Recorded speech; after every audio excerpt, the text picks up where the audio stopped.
হারিকেনের জ্বলন্ত অগ্নিশিখা কাঁপছে। এমনি এমনি নয়, মৃদু বাতাস বইছে যার ফলে অগ্নিশিখা দুলে চলছে। শায়েরের দিকে পিঠ ফিরিয়ে দাঁড়িয়ে আছে পরী। এখন তো শায়ের আবার ওকে অপমান করবে বৈঠকে আসার জন্য। যার জন্য এত রাতে এলো, তাতেও কাজ হলো না। সেই শায়েরের মুখোমুখি হয়েই গেল। রাগে পরী তাই ফিরেও তাকালো না। সে চুপচাপ ফিরে যাওয়ার জন্য পা বাড়ালো। দাঁড়ান। পা দুটো আপনা আপনিই থেমে যায় পরীর।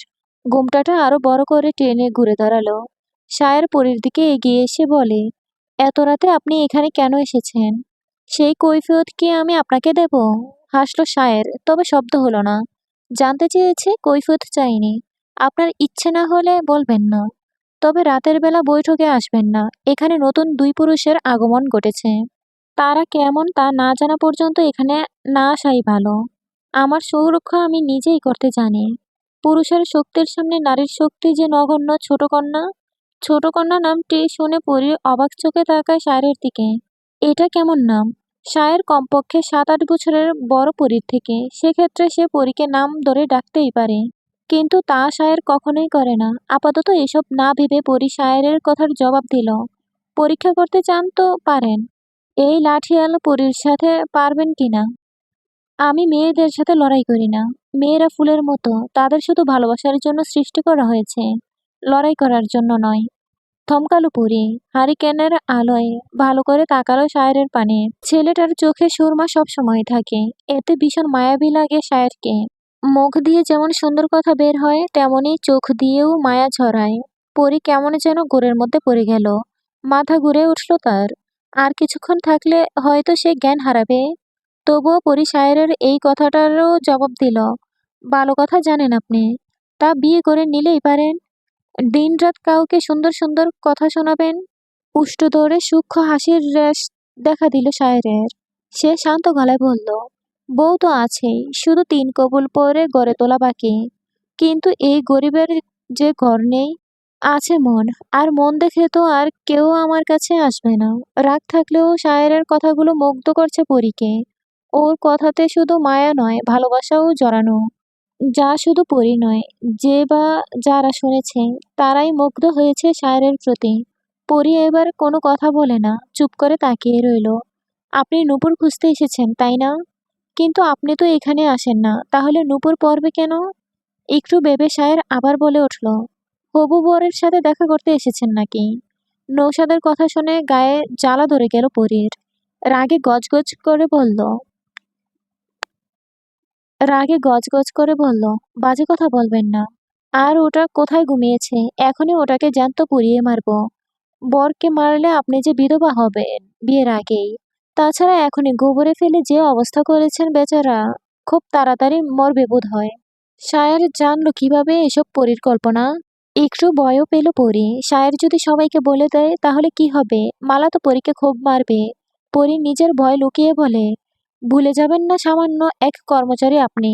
জমিদার কন্যার দিকে আঙ্গুল তোলার সাহস হলো কিভাবে আপনার? শায়ের মাথা ঝুঁকে বলে, ক্ষমা করবেন ছোট কন্যা, আমার বড় ভুল হয়ে গেছে। কথাটা বলে পকেট থেকে একটা মলমের কৌটো বের করে দিল সে। সকালে পরীর পা চিনতে খুব একটা অসুবিধা হয়নি তার। সেদিন রাতে পরীর হোঁচট খাওয়াও চোখে এড়ায়নি।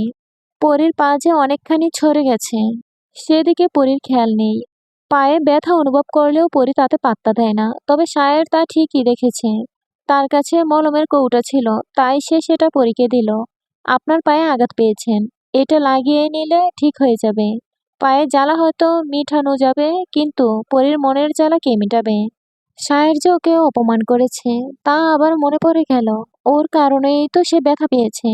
ব্যথা দিয়ে আবার মলম দেওয়া হচ্ছে। রাগে হিতাহিত জ্ঞান হারিয়ে পড়ি চেপে ধরে শায়েরের হাত। এতে চমকে যায় শায়ের। হাতটা টেনে হারিকেনের কাচের গায়ে চেপে ধরে তার হাতের তালু। প্রচণ্ড গরম সে কাজ, আগুনের আঁচে যেন দ্বিতীয় অগ্নিশিখা। হাত পুড়ে যাচ্ছে শায়েরের, তবুও সে কিছু বলে না। চোখ দুটো বন্ধ করে রেখেছে। পরে ছেড়ে দিল শায়েরের হাত। তারপর দাঁতে দাঁত চেপে বলল, মলমটা এখন আপনার কাজে লাগবে। দ্রুত পদে পরি এগিয়ে এলো অন্দরের দরজার দিকে। কিন্তু শায়েরের বলা বাক্যে সে থমকে গেল আবার। শায়ের বলছে, সামান্য কর্মচারীকে তো ছুঁয়ে দিলেন ছোট কন্যা। পরি পিছন ফিরে না তাকিয়ে জবাব দিল, এটা মধুরতম ছোঁয়া নয়, শাস্তির ছোঁয়া। দরজার খুলে পরি চলে যেতেই সায়ের নিজের পোড়া হাতের দিকে তাকালো। ইতিমধ্যে কালচে হয়ে গেছে হাতটা। এই হাতে এখন কাজ করা মুশকিল হবে। এই মেয়ে প্রচন্ড জেদি আর রাগী। রাগ নাগের ডগায় সব সময় থাকে। জমিদারকে না জানি কত কিছু পোহাতে হয়। মাঝে মাঝে আফতাবের প্রতি মায়া হয় সায়েরের। এমন জল্লাদ মেয়ে সে আর দুটো দেখেনি। নৌশাদের কপালে যে আর কি কি আছে তা ভেবেই সে দীর্ঘশ্বাস ছাড়ল। হাতের তালুতে অপর হাতে বুলাতে বুলাতে নিজের ঘরে চলে গেল। আজ ঘুম থেকে উঠে সাবধান সহিত পা ফেলে নৌশাদ চারদিকে সতর্কতার সাথে চক্ষু বিচরণ করল। না, কোথাও গোবর নেই। খুশি মনে সে কলপারে চলে গেল। তবে অসাবধানতার বশে পা পিছলে পড়ে গেল। ফলে বাম পা মচকে গেছে। ব্যথায় নীল হয়ে গেছে ফর্সা চেহারা তার। উঠার চেষ্টা করেও উঠতে পারছে না। নৌশাদের পা মচকে গেছে শুনে অন্দরের সবাই এলো দেখতে। পরী আর আবেরজান এলো না। পরীর তো নিষেধাজ্ঞা আছে। আর আবেরজানের শরীর ভালো না। কোথায় হবু জামাইয়ের সাথে জমিয়ে গল্প করবে। তাই তার মনটা ভীষণ খারাপ। এই শরীর নিয়ে সে পারে না বেশি হাঁটাচলা করতে। আর তার ঘরটাও দোতলায়, সিঁড়ি বেয়ে ওঠানামা কষ্টকর। তাই তিনি আসতে পারলেন না। নৌশাদ ব্যথায় কাতরাচ্ছেন। কবির চিন্তিত হয়ে বসে আছে। কবির, তুমি বরং ওকে শহরে কোনো ডাক্তারের কাছে নিয়ে যাও। তাহলে তাড়াতাড়ি সুস্থ হয়ে যাবে। গ্রামে তো ভালো ডাক্তার নেই।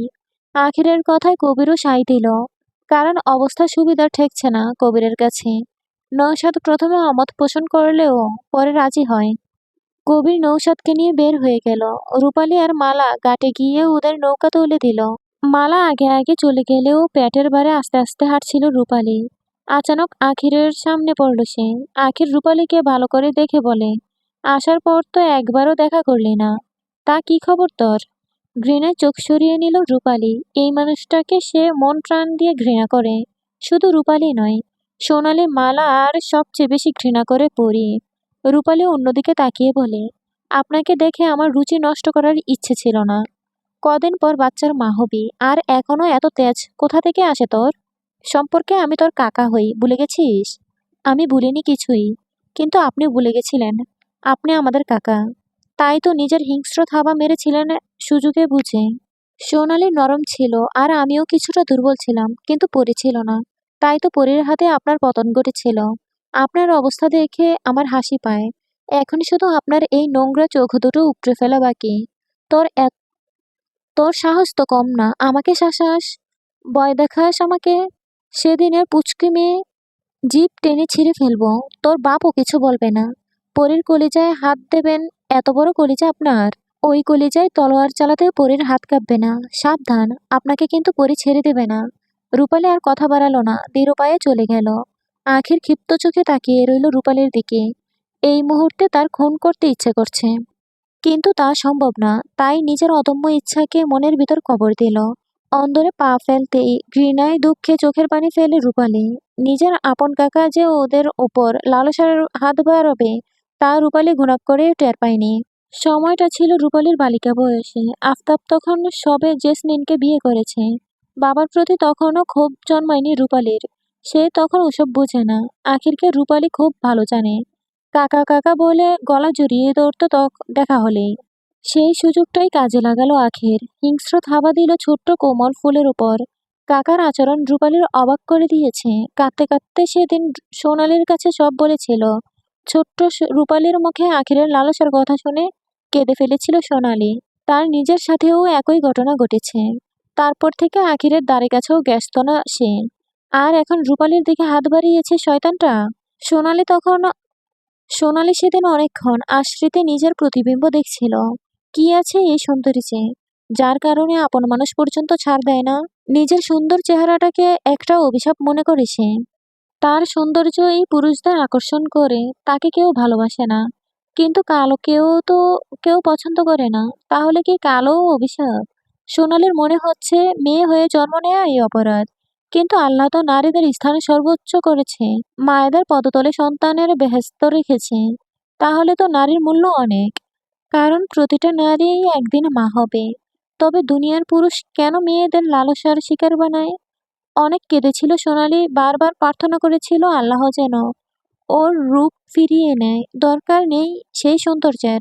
কিন্তু যেদিন আখির পরীর দিকে নিজের থাবা দিল, সেদিনই ওর কাল হয়ে দাঁড়ালো। সেদিনের পর কয়েক বছর পার হয়ে যায়। পরী সবে 6 বছর শেষ করে 7-এ পা দিয়েছে।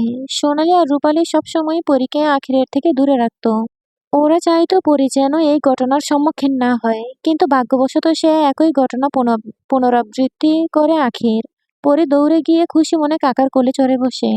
পরীর সুন্দর কোমল দেহে লালসার হাত বিচরণ করতে বড়ই ভালো লাগলো আখিরের। কিন্তু পরী কোনো প্রতিক্রিয়া দেখালো না। ছোট্ট পরী বুঝে গেল আখিরের উদ্দেশ্য। তবুও সে চুপ করেই রইল। পরীর হাত টেনে আখির নিষিদ্ধ স্থানে হাত রাখতেই পরী মুখ খিচে ফেলে, রাগটা মাথায় চড়ে বসে। আখির দেখতে পায় না পরীর লাল আভা ছড়ানো মুখখানা। হাতে চাপ প্রয়োগ করে পরী একধানে সামনের দিকে তাকিয়ে হাতে চাপ আস্তে আস্তে বৃদ্ধি করে সে। আখির ঘাবড়ে যায় পরীর কাজে, ঠেলে সরিয়ে দিতে চায় পরীকে, কিন্তু তার শক্তি সে হারিয়েছে। পরী এত জোরে ধরেছে যে আখির নিজেও শরীরের ভর ছেড়ে দিয়েছে। এখন তার নিঃশ্বাস নিতে কষ্ট হচ্ছে, কিন্তু পরী তাকে ছাড়ছে না। সে পরীকে কিছু বলতেও পারছে না। প্রথম দিকে সে পরীকে চড়-থাপ্পড়ও মেরেছে, ধারালো নখও দাবিয়ে দিয়েছে, কিন্তু লাভ হয়নি। এই মুহূর্তে পরী হিংস্র হয়ে গেছে। তাকে থামানোর কষ্টকর। ওইদিকে মুখ দিয়ে বুদবুদ বের হচ্ছে আখিরের। ঠিক তখনই ছুটে এলো পরীর দুবোন, টেনে ছাড়িয়ে আনলো আখিরের থেকে। আখির মাটিতে গড়াগড়ি করতে লাগলো, কিন্তু পরী থেমে রইল না। ছুটে গেল রন্ধনশালায়, বটি নিয়ে আবার দৌড় দিল। মেয়েকে এভাবে বটি নিয়ে দৌড়ে যেতে দেখে মালাও ছুটে গেল। সোনালি পরীকে টেনে ধরে আর রূপালী বটি কেড়ে নিল। পরীকে এখন না থামালে খুন সে করিয়ে দিবে। পরীর চিৎকারে জুম্মানকে কোলে নিয়ে ছুটে এলো জেসমিন। উপস্থিত ঘটনা দেখে সেও ঘাবড়ে গেছে, কি হয়েছে জানতে চাইছে। পরী গলা ছেড়ে বলে, আমাকে ছেড়ে দাও আপা। জানোয়ারের বাচ্চাকে আমি আজ খুন করেই ছাড়বো। ওর রক্ত দিয়ে গোসল না করা পর্যন্ত আমি পরী শান্ত হব না। মালা পরীকে টেনে দুটো থাপ্পড় লাগালো, তারপর পরীকে নিয়ে ওর ঘরে আটকে রাখলো। জেসমিন খবর পাঠায় আফতাবের কাছে। আখিরের অবস্থা ভালো না, তাই তাকে দ্রুত ডাক্তারের কাছে নিয়ে যাওয়া হয়। সেদিন সোনালী রূপালী প্রথম মায়ের কাছে সব খুলে বলে। এর আগে আখিরের হুমকির সম্মুখীনে পড়ে কাউকেই তারা কিছু বলেনি, কিন্তু আজ বলে দিচ্ছে। দুই মেয়েকে বুকে চেপে ধরল মালা, অশ্রু জলে বাসায় বুক।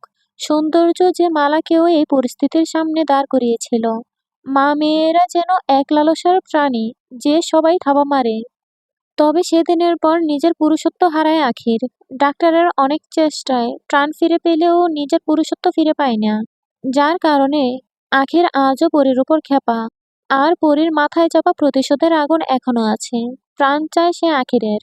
কিন্তু ওই ঘটনার পর থেকে মালা পরীকে নিয়ে আরো সচেতন হয়। মালা বুঝে যায় পরী আখিরের থেকে প্রতিশোধ তুলবেই। প্রয়োজনে আফতাবের ওপর আক্রমণ করতেও পিছপা হবে না। বাপ মেয়ের লড়াই থামাতে পরীকে ঘরবন্দি করে রাখে সে। কিন্তু সোনালি চলে যাওয়ার পর আফতাব নিজেই সবাইকে অন্তরের বন্দি করে দেয়। কিন্তু এত বছর পরেও প্রতিশোধের আগুনে একটুও কমেনি পরীর। আখিরও পরীর প্রতি জন্মানো ক্ষোভ যত্ন করে পুষছে। কখন যে চাচা ভাতিজির যুদ্ধ শুরু হয় তা এখনো কেউ বুঝতে পারবে না, কারণ দুজনেই ঠান্ডা মাথার খেলাড়ি। দুপুরে খেতে বসে সায়ের পড়ল বিপদে, ডান হাতটাই পুড়িয়ে দিয়েছে পরী। এখন সে খাবে কিভাবে? সকালে দুটো রুটি খেয়েছিল বিদায় তেমন সমস্যা হয়নি, কিন্তু এখন তো ভাত মেখে খেতে হবে।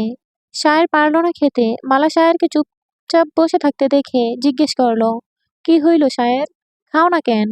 ইতস্তত করে সায়ের প্লেটে হাত রাখতেই মালার চোখ পড়ল ওর হাতে। মৃদু চিৎকার দিয়ে মালা বলে উঠল, ও মা, হাতের এই অবস্থা হইল কেমনে? এখন কেমনে খাইবা? সায়ের মাথা নিচু করে বলে, হারিকেনের সাথে লেগে পুড়ে গেছে। একটু দেইখা কাম করবা তো। আহারে, কতখানি পুইরা গেছে। আহো, আমি খাওয়াইয়া দেই। না বড় মা, আমি পারবো। কথা কইও না, তুমি তো আমার ছেলের মতোই। আমার সোনালিও তো তোমার বয়সীই ছিল। আমি খাওয়াইয়া দিতাছি।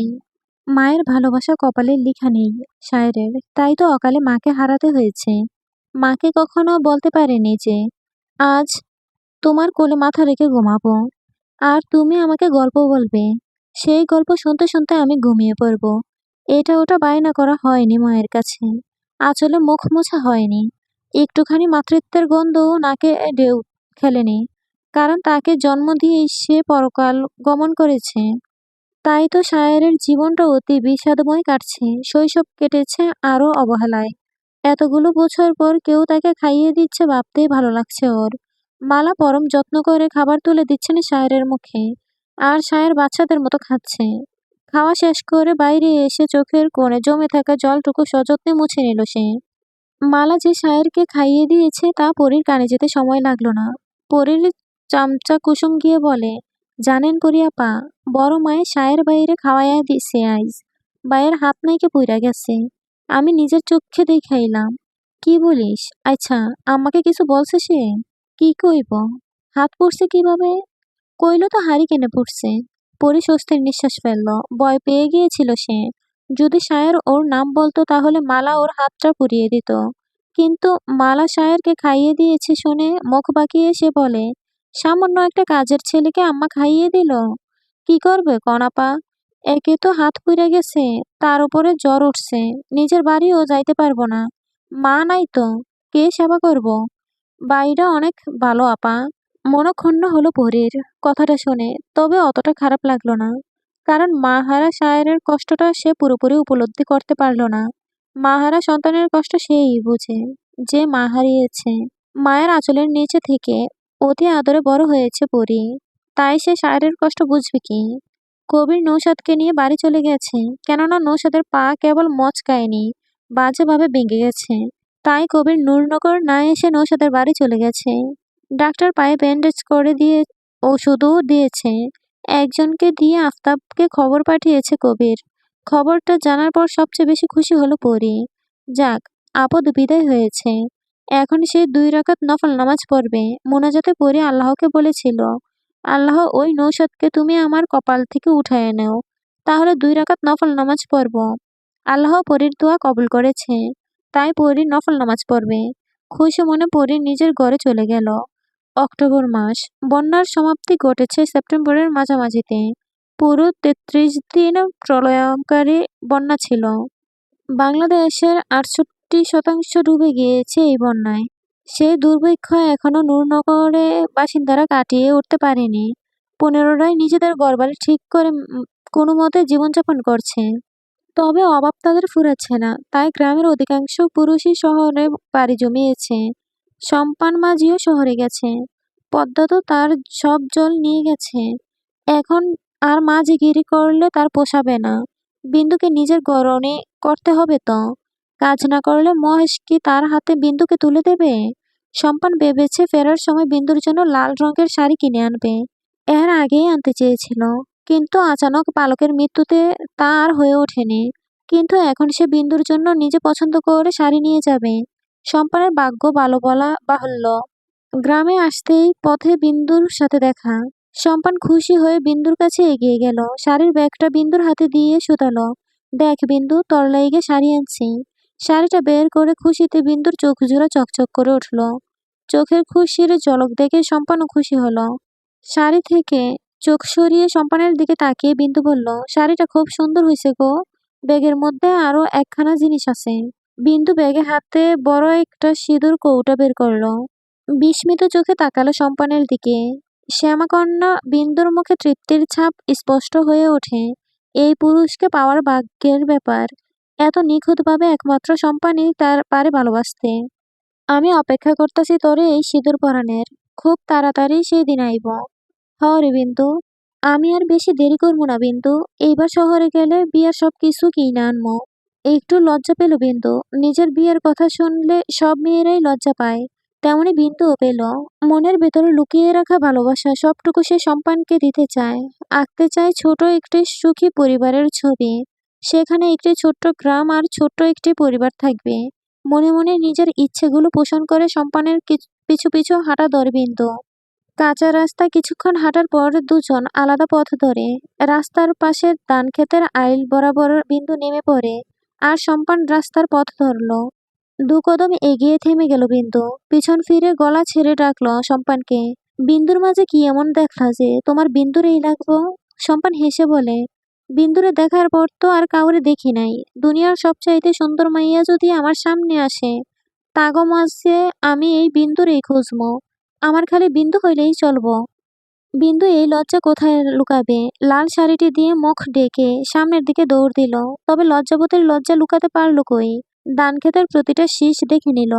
সাক্ষী রইল আকাশ, হাওয়া আর গগনে উড়ে চলা একঝাঁক পাখি। কিন্তু শ্যামলতা বিন্দু ভাবল তার লজ্জা সে আড়াল করে ফেলেছে। সম্পান দূর থেকে বিন্দুর দৌড়ানো দেখছে। কিছু দূর গিয়ে দপ করে মাটিতে পড়ে গেল বিন্দু। উঠে আবার দৌড় লাগালো। সে দৌড়ে গিয়ে থামলো জমিদার বাড়ির প্রাঙ্গণে। বন্যা শেষে জমিদার বাড়ির চেহারা পাল্টে গেছে, আগের মতো নেই। দরজার বাইরে কড়া পাহারা, 6 জন মিলে বাইরে পাহারা দিচ্ছে। বৈঠকেও 2 জন আছে। আগের কঠোর রূপ ধারণ করেছে জমিদার বাড়ি। সেখানে প্রবেশ করতে হলে আফতাবের অনুমতির প্রয়োজন। জমিদার বাড়ির বিশাল প্রাঙ্গণে গাড়ি ভিড়ছে 4খানা। 3খানা ভ্যানগাড়ি হলেও 1খানা গরুর গাড়ি। গাড়িতে মালপত্র উঠাচ্ছে 2 জন। কেমন একটা সাজ সাজ ড্রপ। অবাক নয়নে সব দেখতে দেখতে বিন্দু পা বাড়ায় বৈঠকে ঢুকার বিশাল দরজায়। লতিফের অনুমতি পেয়ে বৈঠক পেরিয়ে অন্দরে পা রাখলো বিন্দু। কুসুম ব্যতীত আরো 3 জন কাজের মেয়ে রাখা হয়েছে। তারা এই গ্রামেরই মেয়ে। চিনতে খুব একটা অসুবিধা হলো না বিন্দুর। তবে তাদের সাথে কথা না বলে বিন্দু গেল তার প্রিয় সখীর কাছে। পরীকে আজ নতুন নতুন লাগছে। নতুন পোশাকে তৈরি করেছে নিজেকে পরী। দেখে মনে হচ্ছে কোথাও যাবে সে।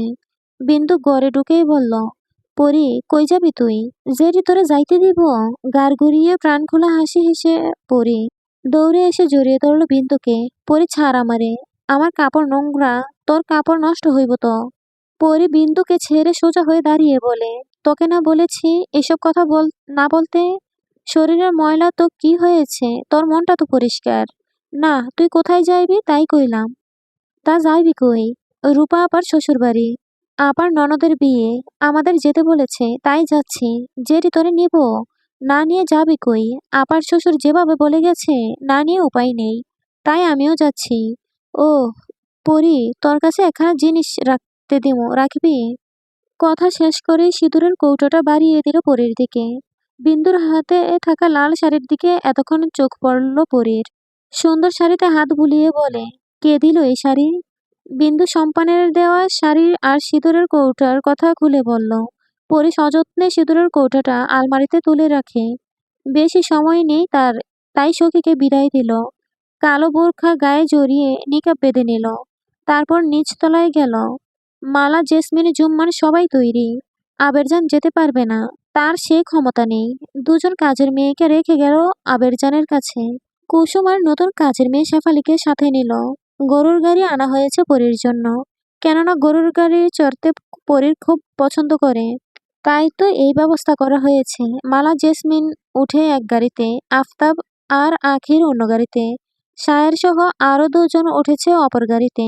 গরুর গাড়িতে পরীর সাথে জুম্মান, কুসুম আর শেফালি। পরীকে দেখে রাখার জন্য ওদের সাথে দিয়েছে মালা। কাঁচা মাটির রাস্তায় হেলে দুলে চলছে গরুর গাড়ি। পরীর ভীষণ ভালো লাগছে। মাটির গন্ধ আসছে নাকে। সাথে গ্রামের দৃশ্য। নেকাবের নিচে হাস্যোজ্জ্বল চোখে সব দেখছে পরী। হঠাৎই রাস্তার পাশে নাম না জানা বেগুনি রঙের ফুলে চোখ আটকে গেল পরীর। ফুলের প্রতি প্রতিটি নারীর টান অনবদ্য। পরী ফুল ছেঁড়ার লোভে গাড়ি থামিয়ে কুসুমকে পাঠালো ফুল ছিঁড়ে আনতে।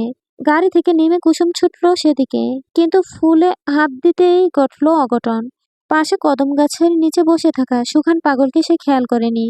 কুসুম ফুলে হাত দেওয়ার আগেই সুখান পাগল তার হাত টেনে ধরে চেঁচিয়ে বলে, তুই আমার রানীর ফুল ছিঁড়বি?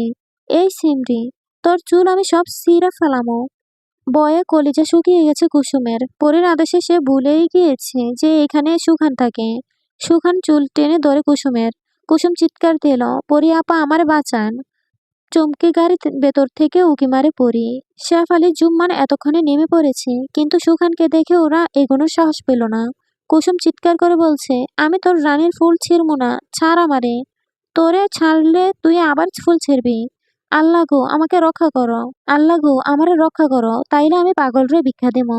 লাঠি হাতে গাড়ি চালক এগিয়ে গিয়ে কুসুমকে ছাড়িয়ে আনলো। কাঁদতে কাঁদতে কুসুম গাড়িতে উঠতেই পরি বলল, আমি বুঝিনি কুসুম যে ওখানে পাগলটা থাকে। তাহলে আমি তোকে যেতে বলতাম না। কুসুম রাগ করে হাঁটুতে মুখ গুজে বসে রইল। একে তো ভয় পেয়েছে, তার উপর চুলের ব্যথা। সেজন্য কাছে পরি, সেজন্য কাছে কুসুম। পরীর মন খারাপ হলো তা দেখে। জুম্মান প্রশ্ন করে বসে, আপা রানী কেডা? ওই পাগলটা রানী কইল কারে? জবাবটা পরি দিতে পারল না। সে জানে না। তবে শেফালি বলল, সুখান পাগলার বউ রানী আগেও বালাই আছিল, কিন্তু বউ মরার পর পাগল হইয়া গেছে। গ্রামের সবাই এইটাই কয়। পরি অবাক হয়ে বলে, ভালোবাসা মানুষকে পাগল করে দেয়? যে সত্যি ভালোবাসে সে তো পাগল হইবই। পরি আর কথা বলল না। সারা রাস্তা সুখানের চিন্তা করতে করতে গেল পরি। পরিদের আগেই বাকিরা পৌঁছে গেছে রূপালীর শ্বশুরবাড়ি। পরিরা পৌঁছাতে কয়েকজন মেয়ে এসে ওদের বাড়ির ভেতরে নিয়ে গেল। আশেপাশে না দেখে মাথা নিচু করে পরি চলে গেল। কিছুক্ষণ পর জুম্মান এসে খবর দিল, এখানে নৌশাদও এসেছে। সে লাঠিতে বর দিয়ে হাঁটাচলা করছে। তার পা এখনো ঠিক হয়নি। পরি ভাবল, তাহলে কি নৌশাদের সাথে পরির বিয়েটা ভাঙতে চলছে? 2 বিঘা জমির উপর কবিরদের বাড়িটি। 4খানা বড় বড় টিনের ঘর। 4 ভাই 4 ঘরে থাকেন। রান্নাঘর, গোসলখানা সব আলাদা। পুরো বাড়ির চারপাশে টিনের বেড়া দেওয়া, যাতে বাইরের পুরুষ ভেতরে না আসতে পারে। আম আর কাঁঠাল গাছে ভরা বাড়িতে। 2-একটা অন্য গাছও আছে। বাড়ির পিছনে শান বাঁধানো বড় একটা পুকুর আছে। সেখানে মাছ চাষ করা হয়। মাছ বিক্রি করে অনেক টাকা রোজগার হয় কবিরের। তাছাড়া পরিদের বাড়িতেও মাছ পাঠানো হয়। ফলমূল তো পাঠাই। এছাড়াও কবিরসহ বাকি 3 ভাইয়েরও বেশ কয়েক বিঘা জমি আছে। বাড়িটা দেখলে যে কেউ এই বাড়িতে নিজের মেয়ে দিতে চাইবে। স্বনামধন্য পরিবারের মেয়েদেরই গড়ে তুলেছে রূপালীর শ্বশুর। রূপালীর এই বাড়ির সেজ বউ। রূপালীর বিয়ের 6 মাস পর ওর দেবরের বিয়ে হয়। তবে 3 যা মিলে হিংসে করে রূপালীকে। কেননা তারা রূপালীর মতো অত সুন্দর নয়। অতিরিক্ত সাজগোজ করেও রূপালীর মতো সুন্দর তারা হতে পারে না। অথচ খুব সাদামাটা ভাবেই রূপালীকে কোনো রাজকন্যার থেকে কম লাগে না। সব সময় রূপালীর রূপে ঈর্ষান্বিত হন তারা। রূপালী সব বুঝেও না বোঝার বান্দরে থাকে। কারণ এদের সাথে কথা বলে সময় নষ্ট করার কোনো মানেই হয় না। কিন্তু আজ তারা 3জনই ছুটে এসেছে পরীকে দেখতে। কারণ এতদিন ধরে তারা শুধু শুনেই গেছে পরীর সুনাম, কিন্তু চোখের দেখা দেখেনি। রূপালীর বিয়ের পর এই প্রথম পরী এই বাড়িতে পা রাখল। তাই ওনারা 3জন ছুটে এলো পরীকে দেখতে। পরীর সবেমাত্র পালঙ্কের উপর বসেছে, নিকাব এখনো খুলেনি। তার মধ্যেই ওরা এসে হাজির। এসেই রূপালীর বড় যা কাকলি বলে উঠল, দেখি দেখি রূপার বোন কেমন দেখতে। মালা জেসমিন জলচৌকি পেতে বসে আছে পরীর কাছে। কুসুম গুমরা মুখে জেসমিন আর মালাকে বাতাস করছে। শেফালি পরীকে বাতাস করছে। কাকলির কথা শুনে সবাই চমকে তাকালো। ততক্ষণে রূপালীও চলে এসেছে। পরীর ভাবান্তর না দেখে কাকলি বার বলল, কই নেকাব সরাও দেখি তোমার চাঁদ বদনখানি। বলে খিলখিল করে হেসে উঠল 3জন। পরীর রূপালীকে জিজ্ঞেস করে, আপা এখানে কোনো পুরুষ আসবে না তো? রূপালীকে উত্তর দিতে না দিয়ে ওর মেজজা পাখি বলল, কেন গো? পুরুষ দেখলে তো তোমার রূপ কমে যাবে নাকি? হাসির ছলে অপমান করছে পরীকে, তা পরী ঠিকই ধরতে পারল। নেকাব খুলে আলতো হেসে বলল, যেখানে এক নারী অন্য নারীর সৌন্দর্য দেখে হিংসা করে, সেখানে পুরুষদের বিশ্বাস করি কিভাবে?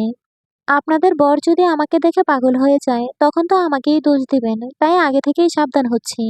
আমার আবার কারো ঘর ভাঙার ইচ্ছে নেই। হাসির ছলে পরিও পাল্টা জবাব দিল। রূপালীর মুখ টিপে হাসে ওদের কাণ্ড দেখে। 3 যা পরীর দিকে বিস্মিত হয়ে তাকিয়ে রইল। সত্যি অনেক সুন্দর পরী। রূপালীর থেকে বেশি সুন্দর। কাজল বর্ণ আঁখি যুগল যখন পালক ফেলে, তখন কি সুন্দর এনে লাগে। বদনে ছড়িয়ে আছে একরাশ মায়া। আল্লাহ যেন নিজ হাতে ওকে বানিয়েছে। তবে পরীর বলা তিক্ত কথাগুলো ওনাদের পছন্দ হয়নি। তাই সবার সাথে কৌশলাদি করে চলে গেলেন। বোরখা খুলে মাথার কাপড় জড়ালো পরী। একে একে মহিলারা এসে পরীকে দেখে যাচ্ছেন। আর ওর প্রশংসা করে যাচ্ছে। নূরনগর থেকে যেন এক টুকরো নূর এসেছে। পরীর বিরক্ত লাগছে এসব। মনে হচ্ছে আজ যেন ওর নিজেরই বিয়ে। মালা আছে বলে পরী চুপ করে আছে, না হলে 2 কথা শুনিয়ে বিদায় করে দিত। মেজাজ গরম হচ্ছে পরীর। শেফালির হাত পাখা বাতাসও ঠান্ডা হচ্ছে না পরীর মাথা। রূপালীর যারা যে একটু কটু কথা বলে, তা জানে পরী। শ্বশুরবাড়ি নিয়ে অনেক গল্প করেছে রূপালী ওর কাছে। সেখান থেকেই এই বাড়ির প্রত্যেকের স্বভাব সম্পর্কে সে অবগত। 7 মাসে পেটটা নিয়ে পরীর পাশে বসে রূপালী। মা আর পরীর সাথে টুকটাক কথা বলছে। আর পরী চুপ করে শুনছে। বিয়ে খেতে এসে পরীর বিয়ের কথা তুলে বসে নৌশাদের বাবা শামসুদ্দিন মাতব্বর। তিনি চান তাড়াতাড়ি বিয়েটা সেরে ফেলতে। কিন্তু এখানে আফতাব বেঁকে বসেন। তিনি খবর পেয়েছেন নৌশাদের পা নাকি কখনোই ঠিক হবে না। হাঁটতে পারবে কিন্তু লাঠির সাহায্য নিয়ে। তাই তিনি পরীর সাথে নৌশাদের বিয়ে দেবেন না। এ কথা শুনে শামসুদ্দিন বলে, আপনারা কিন্তু কথা দিয়েছেন জমিদার সাহেব, কথার খেলাপ কইরেন না। আমি কথা দেইনি, কথা দিয়েছি আমার ছোট ভাই। আর আমি আমার মেয়েকে কোথায় বিয়ে দেব তা আমিই বুঝবো। আপনার ছেলে এখন অচল হয়ে গেছে। আমার মেয়েকে বিয়ে করার কোনো যোগ্যতা তার নেই। তাছাড়া আপনার ছেলে আমার মেয়েকে সুখী রাখতে পারবে না। আমার ছেলের এই অবস্থার জন্য তো আপনারাই দায়ী। আপনাদের বাড়িতে গিয়েই তো পা ভাঙলো। আমরা কেউই তো আপনার ছেলেকে ধাক্কা দিয়ে ফেলে দেইনি। আপনার ছেলেই নিজেকে সামলাতে পারেনি। তবুও সমস্যা নেই। আপনার ছেলের সমস্ত ভরণ পোষণের চিকিৎসার দায়িত্ব নিলাম আমি। তবুও আমার মেয়েকে বিয়ে দেব না আমি। আপনি কি টাকার গরম দেখাচ্ছেন জমিদার সাহেব? আমার কি টাকা পয়সা অভাব আছে নাকি? আপনার মেয়ের মতো অনেক মেয়ের আমার কি টাকা পয়সার অভাব আছে নাকি? আপনার মেয়ের মতো অনেক মেয়ের ভরণ পোষণের ক্ষমতা আমার আছে। আমাকে টাকার গরম দেখাবেন না। তাহলে ভালো হবে না। তা কি করবেন আপনি, হুম? পাল্টা জবাব দিল শামসুদ্দিন। দুই এক কথায় কথা কাটাকাটি শুরু হয়ে গেল। লোকজন জড়ো হয়েও গেল। কেউ কাউকে ছেড়ে কথা বলছে না। লোক জানাজানি বেশি হওয়ার আগেই শায়ের আফতাবকে সরিয়ে নিল। আলাদা করে টেনে নিয়ে বলল, এখন মাথা গরম করবেন না। নৌশাদের বাবা কিন্তু ভালো লোক নয়। তিনিও প্রভাবশালীদের একজন। প্রতিশোধ নিতে সে পাগল হয়ে যাবে। আর এই গ্রামে কেউ কিন্তু আপনাকে জমিদার মানবে না। তাই একটু শান্ত হন। হিতে বিপরীত হতে পারে। আফতাব একটু শান্ত হলো। ভাবতে লাগলো, সত্যিই তো। এখন যদি তার কোনো ক্ষতি করতে চায় শামসুদ্দিন, তখন কিভাবে নিজেদের রক্ষা করবেন তিনি? এখানে কেউ তো তার হয়ে লড়াই করতে আসবে না। কবিরও তো কিছুই করতে পারবে না। কারণ দুপক্ষই ওর আত্মীয়। কার হয়ে সাফাই গাইবে সে? কবিরের ওপর সে ভরসা রাখতে পারছে না। তাছাড়া ওরা যদি রূপালীর কোনো ক্ষতি করে দেয়। আখির চলে এসেছে সব শুনেছে সে। আফতাবকে উদ্দেশ্য করে আখির বলল, ভাই ঝামেলা বাড়বে অনেক। আমি বলি কি, বিয়েটা দিয়ে দেন। আমার মেয়েকে আমার ইচ্ছেতে বিয়ে দেব। তোর কিছু বলতে হবে না। তোর জন্যই তো সব হয়েছে। আগ বাড়িয়ে কথা দিলি কেন তুই? আখির চুপ হয়ে গেল। আফতাবের মাথা এখন গরম আছে। কুটুম বাড়িতে এসে যা করেছে এতে লোকজন কথা বলা শুরু করে দিয়েছে। তাছাড়া এখানে আর বেশিক্ষণ থাকাটা নিরাপদ নয়। খাওয়া শেষ হতেই আফতাব, জেসমিন ও মালাকে গরুর গাড়ি ভাড়া করে দিল শায়ের, সাথে দুজনে দেহরক্ষী। আর পরি, জুম্মান, শেফালি, কুসুম গেল ওদের গাড়িতে। তবে এবার শায়েরও ওদের সাথে গেল। কারণ যদি ওদের ক্ষতি করতে আসে তখন কি হবে? তাই গাড়ি চালকের পাশে গিয়ে বসে সে। শায়ের ঠিকই সন্দেহ করেছিল। গ্রামের শেষ মাথায় আসতেই 7-8 জন লোক লাঠি হাতে দাঁড়িয়ে থাকতে দেখা গেল। তারা ওদের পথ আগলে দাঁড়িয়েছে। গাড়ি থামতেই ওদের একজন পিছনে এসে বলল, সবাই বের হও। কথা না শুনলে টেনে নামাবো। সবাই নেমে পড়ল। পরি আর শায়ের বাদে সবাই বয়ে কাঁপছে। কুসুম তো বেহাল অবস্থা। আসার পথে এক দৌড়ানি খেয়েছে, এখন যাওয়ার পথে আরেক দৌড়ানি। শেফ আলী জুম্মানকে জাপটে ধরে আছে। বয়ে ওরাও সিটিয়ে গেছে। শায়ের ভেবেছিল ওরা হয়তো আফতাবের গাড়ি আটকাবে, তাই আগে ওদের পাঠিয়ে দিয়েছে। কিন্তু ওদের গাড়ি আটকানোর কোনো কারণ খুঁজে পাচ্ছে না। একজন লোক বলে ওঠে, জমিদার কন্যা পরীকে আমাদের সাথে যেতে হবে। আর বাকিরা সবাই চলে যাও। পরী শান্ত গলায় জিজ্ঞেস করে, কারণটা কি? সে কথা আপনাকে বলতে বাধ্য নই। আমি আপনাকে জিজ্ঞেস করিনি। অতঃপর পরী শায়ের দিকে গাড় ঘুরিয়ে বলল, কি হয়েছে? ওরা নৌশাদের বাবার লোক। মনে হয় আপনাকে নিয়ে নৌশাদের সাথে বিয়ে দেবে এরা। বিয়ে করতে চাইলে চলে যেতে পারেন। আমি আপনার কোনো কথাই বুঝতে পারছি না। আপনার বুঝার বয়স হয়নি। বেশি কথা বললেন কেন? আমি যথেষ্ট বড়, সব বুঝতে পারি। তাহলে আমার কথা বুঝলেন না কেন? কুসুম, শেফালি, জুম্মান ওদের ঝগড়া দেখছে। বিপদের মুখে পড়েও যে কেউ ঝগড়া করতে পারে তা এই প্রথম দেখলো ওরা। পরি পাল্টা জবাব দেওয়ার আগেই জুম্মান বলল, আপা, আমার ডর করতাছে। আর তুমি ঝগড়া করতেছ? এখন কি হইব? পরীর হুঁশ ফিরল। সত্যিই তো, ওদের এখন বিপদ। আগে বিপদ থেকে মুক্ত হোক, তারপর না হয় ঝগড়া করা যাবে। এর মধ্যে একজন বলল, না যেতে চাইলে জোর করে নিয়ে যাব। তাই বলছি, ভালোই ভালোই চলুন। শায়ের শান্ত থেকেই বলল, আচ্ছা নিয়ে যান আপনারা। পরি নেকাবের আড়ালে চোখ দুটো বড় বড় করে তাকালো শায়ের দিকে। বলল, কি বলছেন আপনি এসব? শায়ের গরুর গাড়ি থেকে দুটো শক্ত লাঠি বের করলো। একটা পরীর হাতে দিয়ে বলল, আপনি তো একদিন নিজেকে আমার কাছে প্রমাণ করতে চেয়েছিলেন। তো আজকে করুন, দেখি জমিদার কন্যা কেমন লাঠিয়ান। হাসল পরি, তবে সে হাসির মাধুর্য কালো নেকাবের মধ্যে সীমাবদ্ধ রয়ে গেল। পরি দু পা এগিয়ে যেতেই জুম্মান চিৎকার করে বলে, আপা যাইও না। তুই চুপ থাক জুম্মান, আমাকে দেখতে দে। পরি এগিয়ে যেতেই একজন দ্রুত ওর সামনে এসে বলে, আপনার গায়ে হাত ওঠানোর হুকুম আমাদের কাছে নেই, আর আপনি পারবেন না আমাদের সাথে, তাড়াতাড়ি চলুন। কথা না শুনে পরি তাকে আক্রমণ করে বসে, লাঠি দিয়ে আঘাত করে লোকটার মাথায়। ওরা কেউ আশা করেনি পরি এমন করে বসবে। মাথায় হাত দিয়ে লোকটা মাটিতে পড়ে যেতেই তিনজন লাঠি নিয়ে দৌড়ে এলো। পরি ওদের উপরও আক্রমণ করে। উপায়ান্তর না দেখে তারাও লাঠি চালালো পরির উপর। দক্ষ পরি প্রতিহত করতে লাগলো শত্রুর আক্রমণ। লাঠি ঘুরিয়ে নাস্তানাবুদ করতে লাগলো সবাইকে। কিন্তু এতজনের সাথে লড়াই করা একটা মেয়ের পক্ষে অসম্ভব। তাই একটা লাঠির আঘাত এসে পড়ে পরীর বাহুতে। ছিটকে দূরে পড়ে যায় পরী। আরেকজন এসে লাঠি চালালো পরীর গায়ে। পরী চোখ বন্ধ করে নিল, কিন্তু আঘাত অনুভব করতে না পেরে চোখ মেলে তাকালো। শায়ের তার লাঠি দ্বারা শত্রুর লাঠি আটকে দিয়েছে। সে পরীকে উদ্দেশ্য করে বলল, উঠে দাঁড়ান। পড়ে গেলে উঠে দাঁড়াতে হয়। পরে উঠে দাঁড়ালো আবার। ওরা দুজন মিলে সবাইকে কপকাত করে দিল। কিন্তু সমস্যা আবার হলো। ওরা দূর থেকে দেখতে পেল এবার পুরো বাহিনী আক্রমণ করতে চলেছে। ওদের সাথে পেরে ওঠা সম্ভব নয়। শায়ের সবাইকে বলল, বাঁচতে চাইলে দৌড়ান সবাই, আমার সাথে আসুন। সাথে সাথেই সবাই দৌড় দিল। রাস্তা দিয়ে গেলে নূরনগর পৌঁছাতে সময় লাগবে। তাই ধানক্ষেতের আইল বরাবর ওরা নেমে পড়ে। পিছনে তাকানোর সময় নেই। গাড়িওয়ালা চাচা দৌড়াতে দৌড়াতে বলল, আমার গরু দুইটা ফালাই আইছি, অহন আমার কি হইব? শেফালি বলল, নিজে বাঁচলে বাপের নাম, বাঘও তাড়াতাড়ি। জুম্মান হাঁপাতে হাঁপাতে বলে, বাইচা ফিরলে আব্বাই গরু কিনে দিব তোমারে, অহন পালাও। শত্রুরা ওদের পিছন পিছন দৌড়াচ্ছে, কিন্তু পরীরা তাদের থেকে অনেক এগিয়ে, তাই ওদের ধরতে পারছে না। কিছুক্ষণ পর কুসুম বলে উঠল, পরি আপা আর পারি না, আমার কষ্ট হইতাছে। মনে কর তোরে সুখান পাগলা দাওয়াই করছে, এখন দৌড়া। পরীর কথায় কুসুমের শক্তি যেন বেড়ে গেল।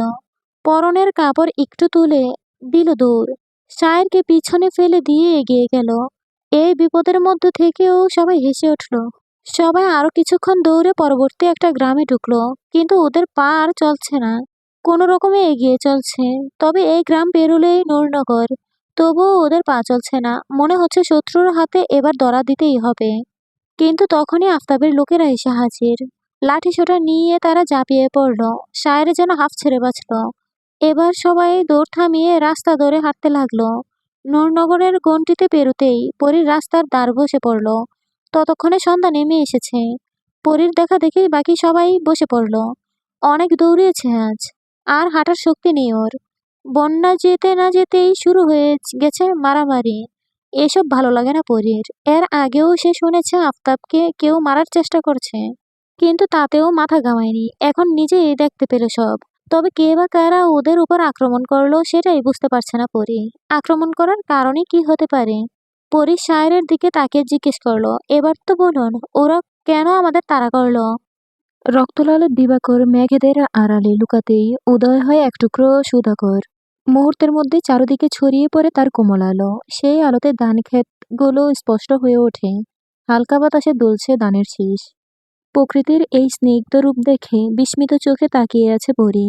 গ্রামের এই দৃশ্য কখনোই সে দেখেনি, তাই দু চোখ ভরে দেখছে সে। এটা তার প্রথম জ্যোৎস্না বিলাস। এর আগেও সে দেখেছে, তবে তা নিজ কক্ষের জানালা দিয়ে। আর আজ রাস্তার ধারে বসে কোমল জ্যোৎস্না গায়ে মাখছে। ইচ্ছে করছে নেকাব খুলে মন ভরে শ্বাস নিতে, কিন্তু শায়ের সামনে আছে বিদায় পারছে না। রাস্তার ধার ঘেঁষে ঘাসের ওপর বসে আছে পাঁচজন ব্যক্তি, তবে কারোর মুখে কোনো শব্দ নেই। এতক্ষণে শায়ের কথা বলছিল, নৌশাদের বাবা আর আফতাবের কাহিনী পুনরাবৃত্তি করেছে। কথা শেষ করতেই পরীর রাগ হলো নিজের বাবার উপর। কথা দিয়ে আফতাব কোনো কালেই কথা রাখেনি। যদিও সে নৌশাদকে পছন্দ করে না, তবুও ওর কিছুটা হলেও খারাপ লাগছে। কিন্তু আপাতত নৌশাদের চিন্তা বাদ দিয়ে চাঁদের আলোয় মন দিল। নিকাবটা খুলতে খুব ইচ্ছে করছে। ঠান্ডা হাওয়া থেকে ঘ্রাণ নিতে চাচ্ছে সে, কিন্তু এই শায়ের গন্ডগোল পাকিয়ে দিল। পরি মুখ বিকৃত করে শায়েরকে উদ্দেশ্য করে বলে, আপনি একটু ওদিকে ঘুরুন তো, আমি নিকাবটা খুলবো। শায়ের কথা বলল না, চুপচাপ অন্যদিকে ফিরে ঘাসের উপরে টান হয়ে শুয়ে পড়ল। এক হাত চোখের উপর দিয়ে রাখলো। পরি একটু খুশি হলো। নিকাব সরিয়ে জোরে জোরে শ্বাস নিল। আহা! চারদিক থেকে কত রকমের ঘ্রাণ আসছে। এরকম অনুভূতির সাথে কখনোই মিলিত হয়নি পরি। উঠে দাঁড়িয়ে পরি ধান ক্ষেতের দিকে দৌড় দিল। আশেপাশে ক্ষেতের মধ্যে কিছুক্ষণ ঘুরে বেড়ালো। জুম্মান চেঁচিয়ে পরীকে বলে, আপা আসো বাড়ি যাই, বড় আম্মা চিন্তা করব। পাশে থেকে কুসুম বলে উঠল, পাখি খাঁচা থেকে ছাড়া পাইছে তো তাই উঠতাছে। পরি সাবধানে রাস্তার উপর উঠল, নিকাব পরে নিল। সায়ের আগের মতোই শুয়ে আছে। জুম্মান বলল, সুন্দর ভাই ওঠেন বাড়ি যাই। চট করে উঠে বসে সায়ের। তারপর সবাই হেঁটে হেঁটে বাড়ির পথ ধরে। তবে যাওয়ার সময় কেউ কারোর সাথে কথা বলে না। জমিদার বাড়ির প্রাঙ্গণে শখানেক মানুষের উপস্থিতি। তাদের মাঝে আফতাব বসে আছে এবং আখিরও আছে। তারা গভীর আলোচনা করছে। সায়েরকে আসতে দেখেই সবাই রাস্তা ছাড়ল। পরীরা পাশ কাটিয়ে বাড়ির ভেতরে যাচ্ছিল। কিন্তু আখির কর্কশ কণ্ঠস্বর শুনে থেমে গেল পরী। সে সায়েরকে ধমকে বলছে, এতক্ষণ কোথায় ছিলে ওদের নিয়ে? যদি কোনো বিপদ হতো তাহলে কি করতে? একা সামাল দিতে পারতে? তবে এবার সায়ের জবাব দিল না। বিপদ কি হয়নি আজকে? কার জন্য হয়েছে এই বিপদ? দেখছেন ভাই কত বড় বেয়াদব এই ছেলে, মুখে মুখে তর্ক করছে আমার। এই ছেলে, তুমি কি জানো কার সাথে কথা বলছো তুমি? আমি চাইলেই তোমাকে কাছ থেকে ছাড়িয়ে দিতে পারি, জানো তুমি? আফতাবের আগেই পরি এগিয়ে এসে জবাব দিল, আপনার ভাইকে জবান সামলে কথা বলতে বলুন আব্বা। না জেনে ওনাকে কেন দোষ দিচ্ছেন? দোষ তো আপনাদের। কথা দিয়ে কথা রাখেননি আপনারা, যার জন্য আমাদের বিপদে পড়তে হয়েছে। আর উনি না থাকলে আমাদের বেঁচে ফেরা সম্ভব হতো না। আফতাব কিছুই বলল না, শুধু কড়া চোখে তাকালো পরীর দিকে। পরী তা গ্রাহ্য করল না। পরী তুই ঘরে যা, আমরা সব দেখছি। আখিরের কথা শুনতে রাগ হয় পরীর। ওর নামটা এই খারাপ লোকের মুখে শুনতে চায় না। এখানে অনেক মানুষ আছে বিদায় চাচাকে কথা শোনাতে সে পারল না। সায়েরের দিকে এক পলক তাকিয়ে সে অন্দরে চলে গেল। পরী চলে যেতেই আখির আবার সায়েরকে কতগুলো কথা শোনালো। সায়ের এবার কিছু বলে না। শেষে আফতাবের ধমকে আখির থামে। শামসুদ্দিনের উপরে পাল্টা হামলা করা হবে। আজকে ভাগ্যক্রমে আজ ওরা বেঁচে গেছে, তাই ওদের আরো শক্তিশালী হতে হবে। এ নিয়েও অনেক কথা বলে সবাই। পরবর্তী সভা কাল সকালে হবে। এখন রাত হয়ে গেছে। তবে সবার আগে সায়েরের নিজের ঘরে চলে গেল। মেজাজ খারাপ হয়ে গেছে আখিরের কথা শুনে। পাশে থাকা জলচৌকিতে লাথি মেরে নিজের রাগ নিবানোর চেষ্টা করলো। কিন্তু আজ সে কিছুতেই নিজের রাগ নিয়ন্ত্রণ করতে পারছে না। কি করে না সে?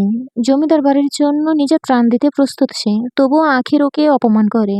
এটা সব সময়ই করে। কিন্তু আফতাবকে কখনোই প্রতিবাদ করতে সায়ের দেখেনি। অথচ সায়েরকে ছাড়া কোনো সিদ্ধান্ত আফতাব নিতে পারে না। তাহলে এই বৈষম্যতা কেন? পকেট থেকে একটা সিগারেট বের করে ধরায় সে।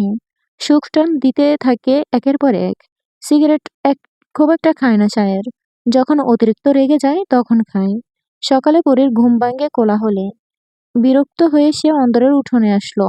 রূপালী আর ওর শাশুড়িকে দেখে সেদিকে দ্রুতপদে এগিয়ে গেল। মালা জেসমিন ওখানেই ছিলেন। রূপালীর শাশুড়ি মালার হাত দুটো চেপে ধরে চোখের জল ফেলছে আর বলছে, আপনার কাছে আমি আমার মাইয়া দিয়ে গেলাম, ওরে ভালো কইরা রাইখেন। ওইখানে থাকলে ও বাঁচব না, ওরা মাইরা ফেলবো ওরে। বলতে বলতেই তিনি জোরে জোরে কাঁদতে লাগলেন। রূপালীও নিজের চোখের পানি ধরে রাখতে পারল না। শাশুড়িকে সে খুব ভালোবাসে, ঠিক নিজের মায়ের মতো। ওই বাড়িতে এই একটা মানুষকে সে নিজের থেকে বেশি বিশ্বাস করে। নিঃস্বার্থভাবে এই মানুষটা তাকে বেশি ভালোবাসে। তাই তিনি রূপালীর চিন্তা করে ওকে এখানে রেখে গেলেন। কেননা কবির এখন তার আসল রূপে ফিরে এসেছে। শুধু কবির নয়, ওনার বাকি 3 ছেলেও খেপেছে। আফতাবের পতন ঘটাতে চায় সবাই, এমনকি তার নিজের স্বামীও। শামসুদ্দিন রূপালীর শাশুড়ির ভাই। বেশ নাম ডাক্তার, টাকা পয়সা জমি জমার অভাব নেই। সাথে আছে ক্ষমতা। আফতাবের করা অপমান তিনি মানতে পারেননি, তাই তার লোক দিয়ে পরীকে তুলে এনে ছেলের সাথে বিয়ে দিতে চেয়েছিলেন, কিন্তু তাতে সফল হয়নি। তারপর চোখ পড়ে রূপালীর উপর। রূপালীকে কেন্দ্র করে আফতাবকে নাচাবে। গর্ভবতী রূপালীকেও ছাড় দেবে না, এ কথা রূপালীর শাশুড়ি জানতে পারে। তাই ভোর হবার আগে রূপালীকে নিয়ে চলে আসে। সে জানে এতে সেও বিপদে পড়বে, তবু পুত্রবধূকে তিনি বাঁচাবেন। পরী রূপালীর কাছে গিয়ে ওর দিকে তাকাতেই চমকে গেল। রূপালীর গালে 3 আঙ্গুলের ছাপ স্পষ্ট। ফর্সা গাল রক্তলাল হয়ে গেছে, ঠোঁটের কোণে রক্ত জমাট বেঁধে গেছে। রূপালীর দুবাহু চেপে ধরে পরি বলল, আপা তোর এই অবস্থা কে করেছে? রূপালী জবাব দিল না পরীর প্রশ্নের। অন্য কথা বলল সে, পরি চল ঘরে, তারপর সব বলছি। মা আপনি তাড়াতাড়ি চলে যান, না হলে আমার আব্বাও আপনার ক্ষতি করে দেবে। এরা এখন পিশাচে পরিণত হয়েছে। রূপালীর মাথায় হাত বুলিয়ে ওর শাশুড়ি চলে গেল। রূপালী মালার দিকে তাকালো। মালা কাঁদছে তা দেখে রূপালী বলল, কাঁদবেন না মা, আপনার কান্না আমার ভালো লাগে না। ভাগ্য যেখানে নিয়ে যাবে সেখানেই যেতে হবে আমাদের। শুধু দোয়া করবেন পরীর ভাগ্য যেন ভালো হয়, আপনার স্বামী যেন পরীর জীবন নষ্ট না করে।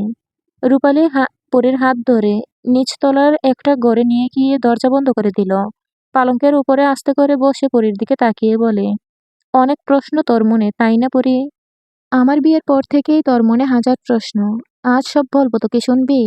চুপ করে রূপালী ক্ষতের দিকে তাকিয়ে আছে পরী।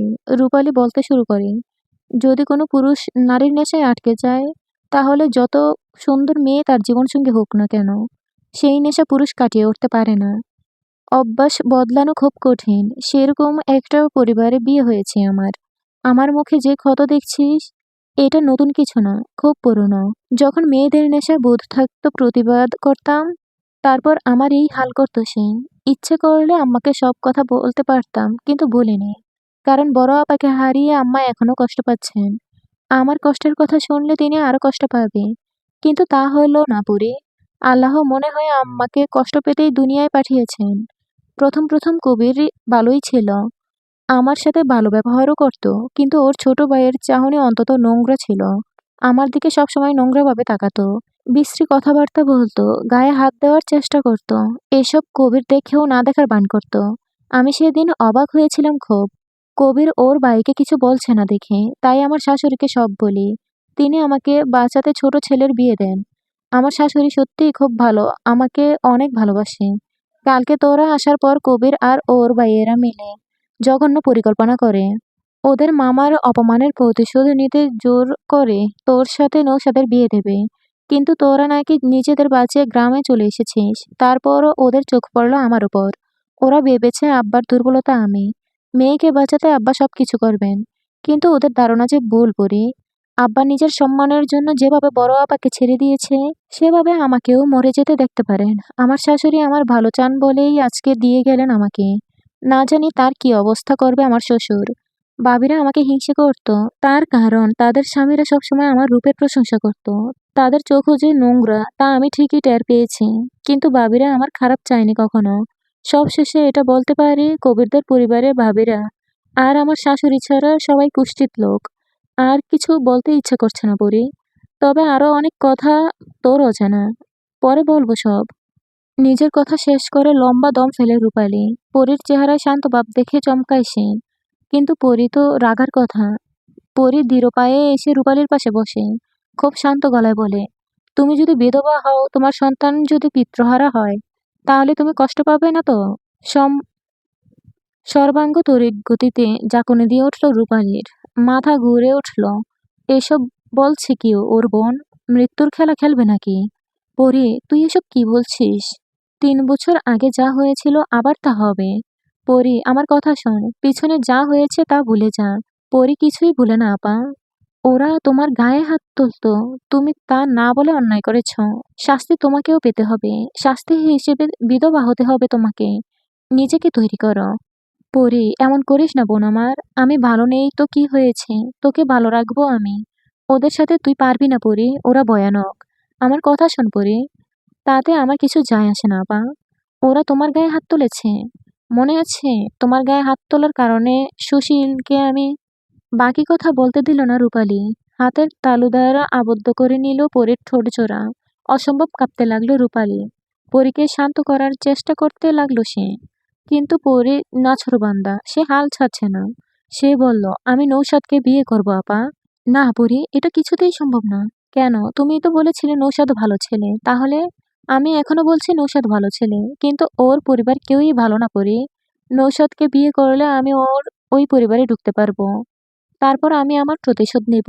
ছাড়বো না কাউকে আমি। আব্বা তোকে এই বিয়ে করতে দেবে না। আমি করবো এই বিয়ে। পরে দরজা খুলে বেরিয়ে গেল।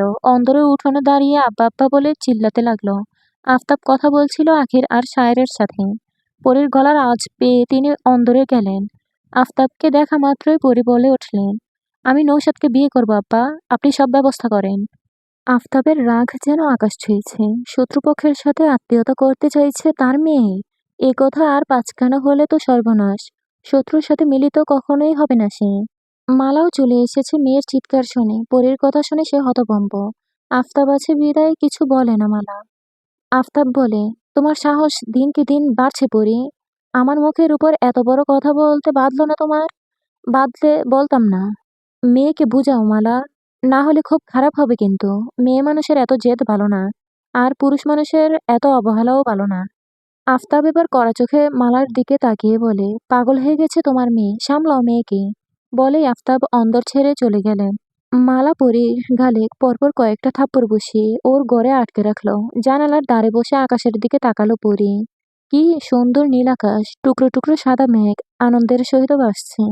ওদের দিন রাত নিশ্চয়ই খুব সুখে কাটে, না হলে এত আনন্দ পায় কোথায় ওরা? পরীর ভাবনায় সবসময় পাখি আর আকাশ নিয়ে। ওই পাখির মতো যদি সে আকাশেও উড়ে বেড়াতে, তাহলে কতই না ভালো হতো। কেউ তাকে বকতো না, না কোনো বিপদ হতো।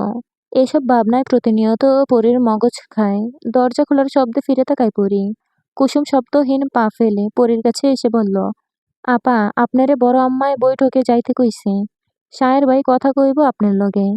সায়ের পরীর সাথে আবার কি কথা বলবে, ভাবনাটা মনের ভেতরে রেখে মাথায় ওড়না জড়ালো পরী। তারপর এগিয়ে গেল বৈঠক ঘরের দিকে। কুসুমও সাথে গেল। ইশারায় সায়েরের ঘরটা দেখিয়ে দিয়ে চলে গেল পরী। পরী পা রাখলো চৌখাটের ভিতরে। সায়ের তার জন্য অপেক্ষা করছে। পরীকে আসতে দেখে সে হাত দিয়ে জলচৌকি দেখিয়ে বসতে বলে। তাই করে পরী। মাথা নিচু করে সায়েরের সামনে বসে পড়ি। শুনলাম আপনি নাকি নৌশাদকে বিয়ে করতে চান। হুম। কত কিছু হয়ে গেল এসব নিয়ে, তারপরও আপনার এই সিদ্ধান্ত নেওয়ার কারণ কি? পরীর জবাব দিল না দেখে সায়ের আবার বলে, আপনার কি মনে হয় এভাবে প্রতিশোধ নেওয়া সম্ভব? আপনাকে যতটা বুদ্ধিমতী মনে করেছিলাম, আপনি ততটাই বোকা দেখছি। নৌশাদকে বিয়ে করলে আপনি প্রতিশোধ নিতে পারবেন এটা আপনার ধারণা, কিন্তু এতে আপনার ক্ষতি হবে বেশি। আচ্ছা, বিয়ের পর আপনি কিভাবে প্রতিশোধ নেবেন? ওদের সাথে একা কিভাবে লড়াই করবেন? কালকে তো 7 জনের সাথেই লড়াই করতে পারলেন না। আর ওই বাড়িতে যত লোক আছে তাদের সাথে কি শক্তি দিতে পারবেন? না, কারণ আপনি মেয়ে।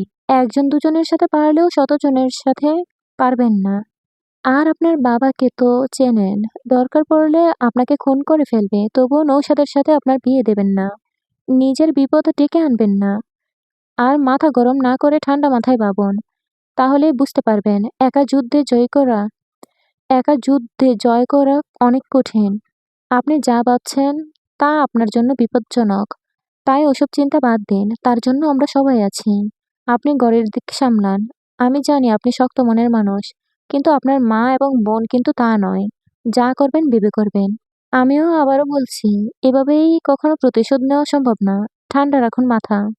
শায়েরের বলা প্রতিটি কথাই সত্য। তা মাথা খাটিয়ে ভেবে দেখল পরী। ইস কি বোকা সে! ভাবতেই ওর নিজেরই লজ্জা করছে। নিজের গ্রামের পরী যাই করুক না কেন, অন্য গ্রামে তা পারবে না। আফতাব নিজেই তো পারল না। মেজাজ আরো খারাপ হলো পরীর। তবে তা এই মুহূর্তে প্রকাশ করে না। চুপ করে বসে আছে সে। পরীকে এখনো চুপ থাকতে দেখে শায়ের বলে, তো এখন কি সিদ্ধান্ত নিলেন? নৌশাদকে বিয়ে করবেন? পরী চট জলদি উঠে দাঁড়িয়ে বলল, আমি আসি। প্রশ্নের উত্তরটা দিলে ভালো হয়। আপনাকে বলার প্রয়োজন বোধ করছি না। এক দৌড়ে নিজের কক্ষে চলে এলো পরী। ভাবনাও ওর বাড়ছে।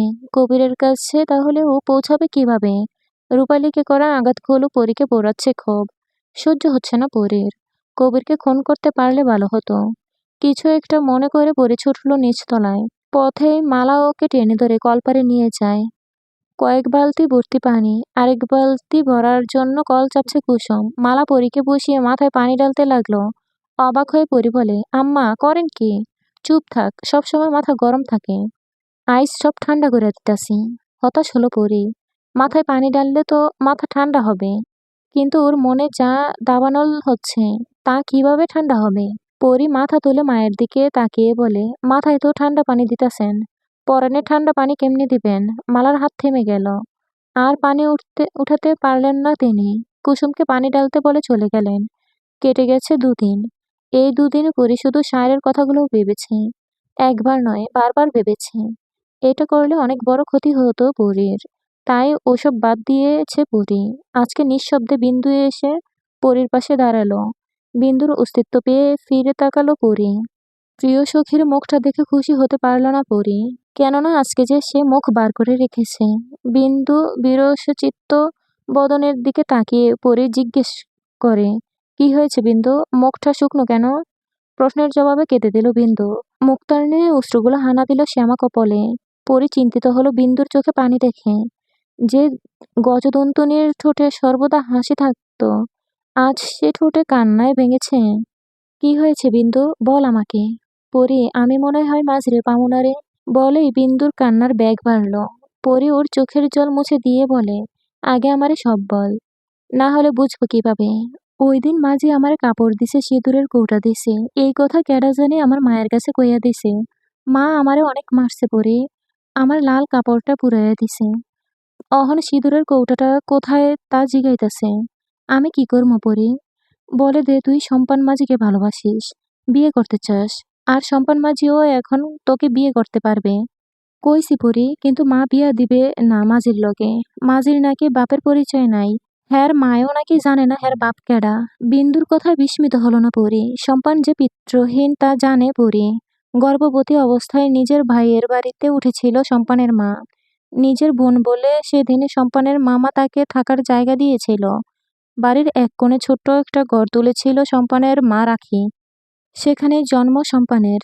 গ্রামের অনেক লোক কথা শুনিয়েছিল রাখিকে, কেননা নিজের ভালোবাসার মানুষেরা হাত ধরে পালিয়ে গিয়েছিল রাখি। বছর খানেক বাদে ফিরে আসে সে, কিন্তু ওর স্বামীর খবর কেউ জানে না। রাখির ভাষ্যমতে ওর স্বামী ওকে রেখে শহরে কাজে গেছে 3 মাস আগে, আর আসেনি। রাখি আর থাকতে না পেরে চলে আসে। তবে রাখির বিশ্বাস তার স্বামী একদিন ফিরে আসবে, সেজন্য আজও অপেক্ষা করছে রাখি। সবার কটু কথা সহ্য করে ছেলেকে নিয়ে পড়ে আছে এখানে। গ্রামের সবাই সন্দেহ করে রাখিকে, অবৈধ সন্তান হিসেবে জানে সম্পানকে। সম্পানকেও কম কথা শুনতে হয় না, কিন্তু মায়ের অতীত সম্পর্কে অবগত সে। রাখি সবই বলেছে ছেলেকে, এও বলেছে সম্পানের বাবা এখনো বেঁচে আছে। সেজন্য রাখি আজও শাঁখা সিঁদুর পরে। ঠিক এই কারণেই চন্দনা নাকচ করেছে সম্পানকে। মেয়ের মুখে সম্পানের কথা শুনতেই বিস্ফোরিত হয়ে নিজের মেয়েকে কয়েক ঘা বসিয়ে দেয়। বিন্দুকে সম্পানের সাথে বিয়ে দিলে লোকে কি বলবে, চুনকালি পড়বে মুখে। চন্দনা তা হতে দিবে না। দরকার পড়লে মেয়েকে হাত পা ভেঙে ঘরে বসিয়ে রাখবে, তবুও সম্পানের হাতে বিন্দুকে তুলে দিবে না। পরি দীর্ঘশ্বাস ছাড়ল।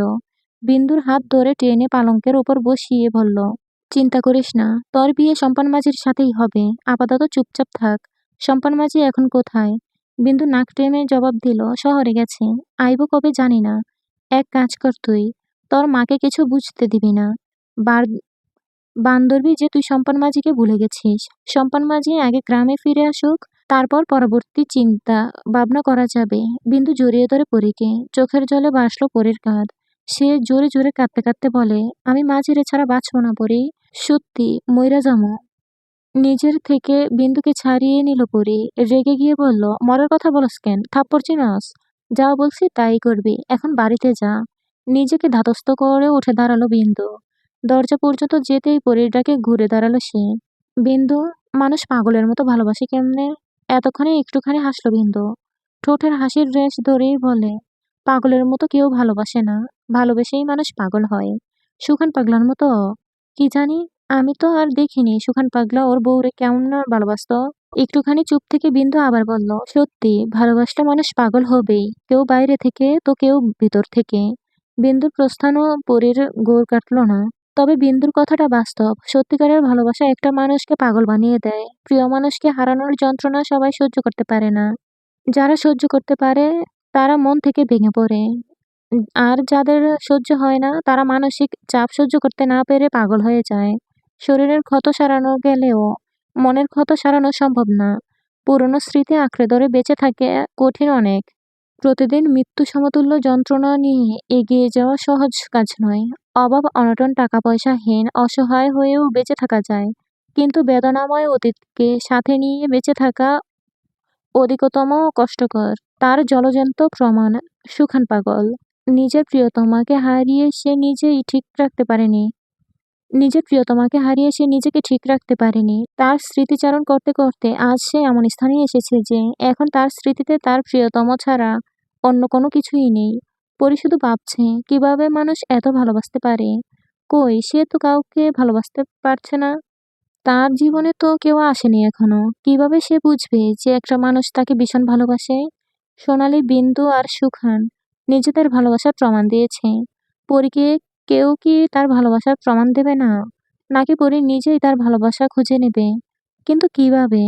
ডিসেম্বরের মাঝামাঝি সময়ে শীত বাড়তে থাকে। এ সময়ে কুয়াশা আচ্ছন্ন হয় চারদিক। দূর থেকে কুয়াশার ভেতর থেকে মানুষ বের হয়ে আসতে দেখা যায়। কোনো সাদা পর্দা মনে হয় এই কুয়াশাকে। অদৃশ্য সেই পর্দা ভেদ করে মানুষের চলাফেরা। সবার গায়ে থাকে শীত নিয়ন্ত্রণের বস্ত্র। তবুও যেন শীত মানতে চায় না। ঠক করে কাঁপে বৃদ্ধরা। উষার আলো ফুটতেই উঠোনে জটলা বাঁধে সবাই। মিষ্টি রোদ গায়ে মেখে আরাম করে। গাছে জমে থাকা কোমল শিশির বিন্দুর অপরূপ সৌন্দর্য যেন আরো মোহনীয় করে তোলে শীতকালকে। মানুষের পদচারণে ভাঙে সেই শিশিরের ঘর। মাকড়সার জালের জমে থাকা শিশির দেখে মনে হয় এ যেন স্বচ্ছ কাচের তৈরি ঘর। কারিগর যেন খুব যত্ন করে তৈরি করেছে। আঙ্গুল দিয়ে টোকা দিতেই ঝরঝর করে শিশির ঝরে পড়ে। জালের ওপরে থাকা মাকড়সাটা দৌড়ে চলে গেল। বিন্দু খিলখিল করে হেসে উঠল তা দেখে।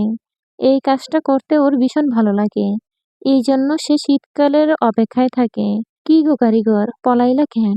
ঘর বানাইবা শক্ত কইরা, যাতে কেউ ভাঙতে না পারে, আর তোমারও পালাইতে না হয়। ঘর বানাও তুমি, থাকো তুমি, আবার ডর পাও তুমি। এমন হইলে চলব না।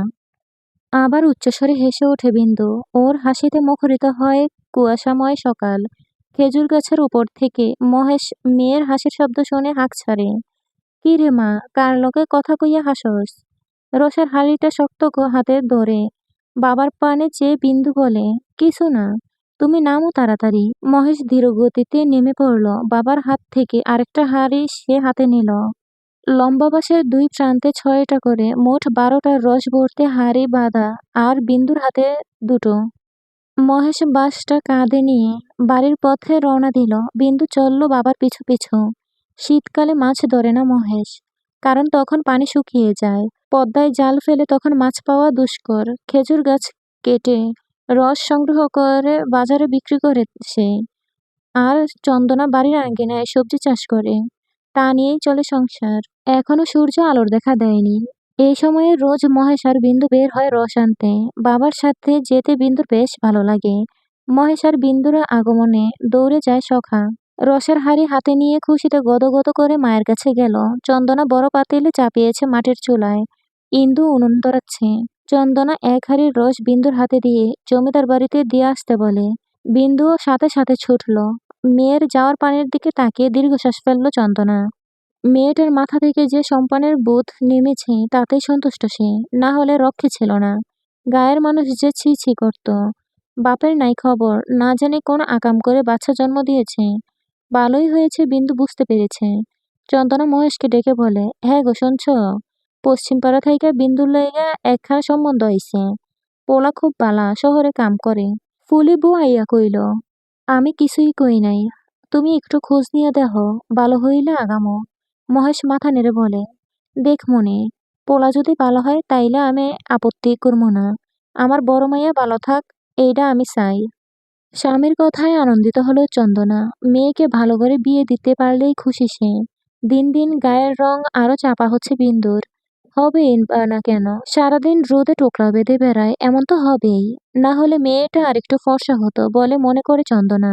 শহর থেকে গ্রামে ফেরার পথটার দিকে তাকিয়ে আছে বিন্দু। সে রোজ এখানে এসে দাঁড়ায় ওর সম্পানের জন্য, কিন্তু সম্পান মাঝের দেখা মেলে না। সেই যে গেছে, আর আসেনি। বিন্দু তাকে জানাতে পারেনি যে তার মা সব জেনে গেছে।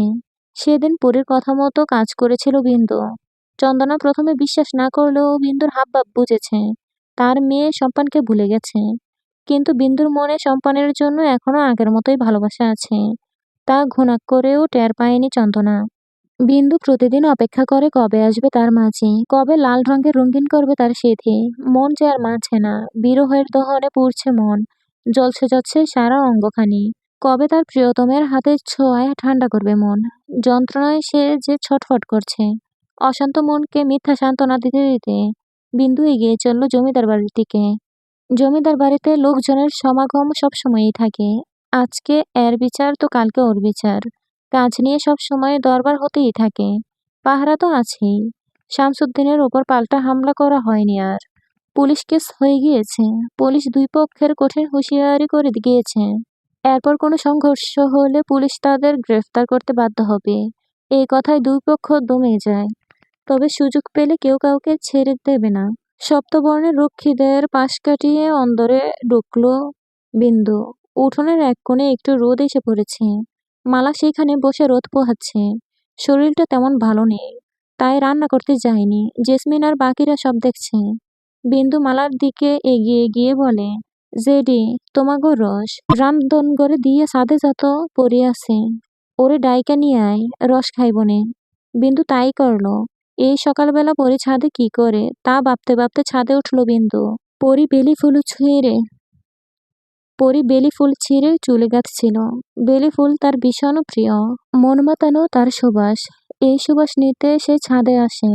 মাটির টবে অনেকগুলো বেলি ফুলের গাছ লাগিয়েছিল পরি। ফুলে ভরে গেছে ছাদ। বিন্দু পরির কাছে গিয়ে বলে, এই সকালবেলা ছাদে আইসস কেন পরি? বিন্দুর দিকে তাকিয়ে একগাল হাসল পরি।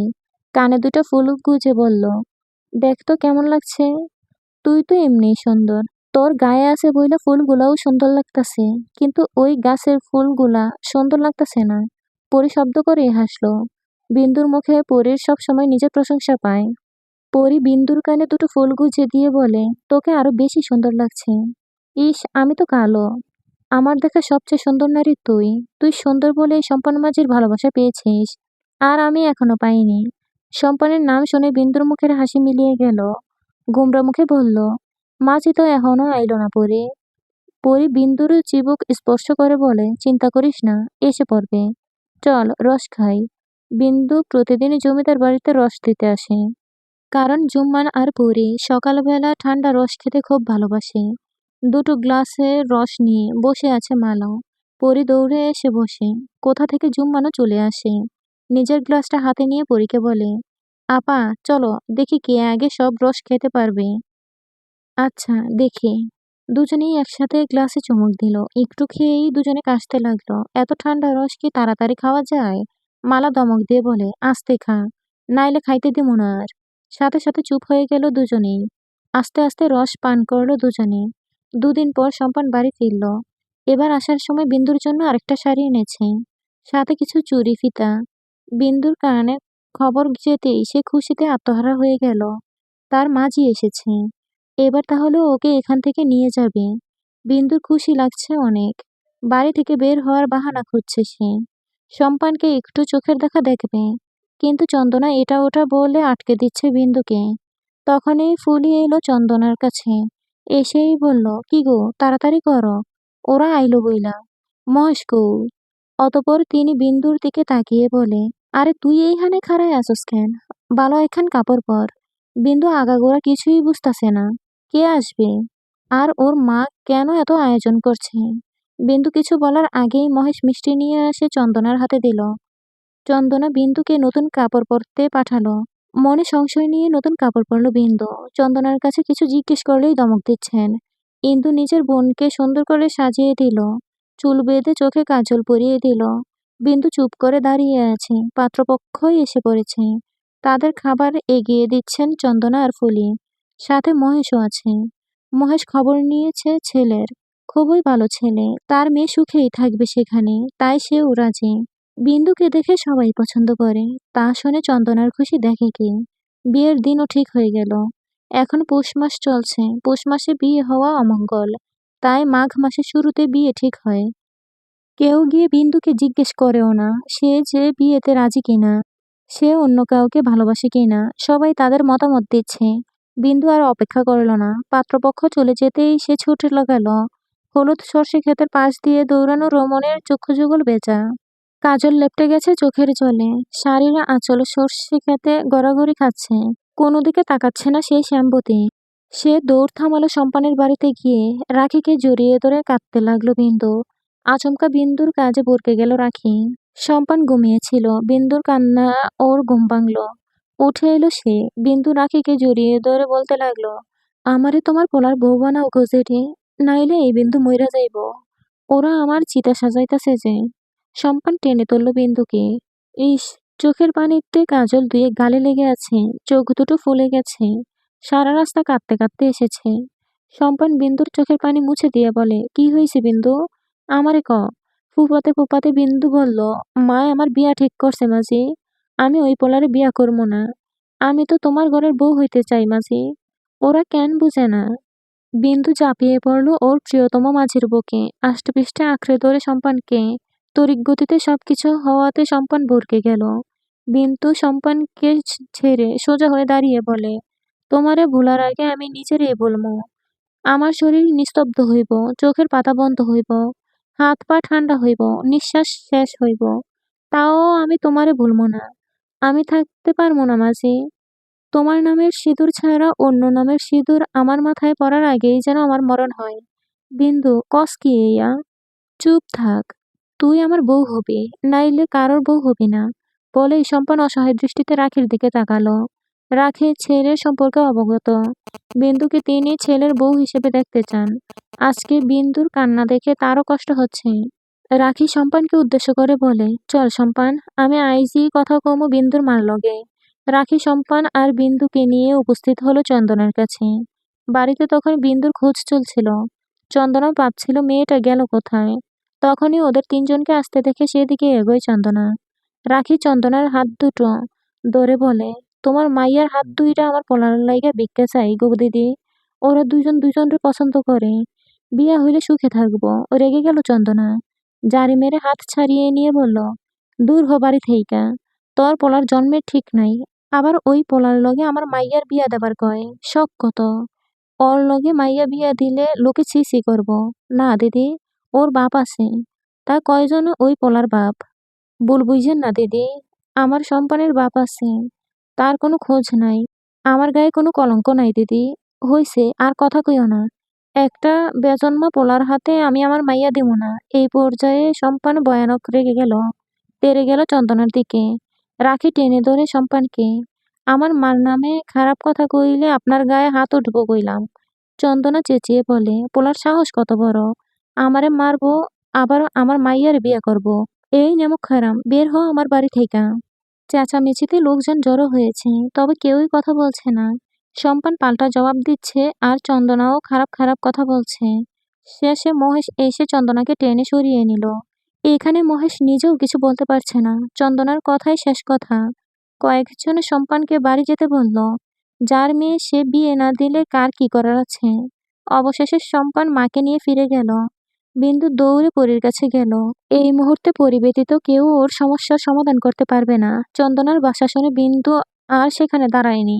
সম্পানের অপমান সে দেখতে পারবে না। পরি তখন নিজের ঘরে ছিল। বিন্দু এসে হাঁপাতে লাগলো। সখীর অবস্থা দেখে পরি গিয়ে ধরল বিন্দুকে। চিন্তিত হয়ে পরি বলল, কি হয়েছে বিন্দু? এরকম করছিস কেন? বিন্দু সকল ঘটনা বলতে বলতে কেঁদে ফেলেছে। পরির এবার রাগ হলো চন্দনার উপর। মহিলাটা ভীষণ কঠোর। এই মহিলার কঠিনতম শাস্তি হওয়া উচিত। রুষ্টচিত্ত কণ্ঠে পরি বলে, তোর মা ভালো না বিন্দু, একটা শিক্ষা দিতে হবে তোর মাকে।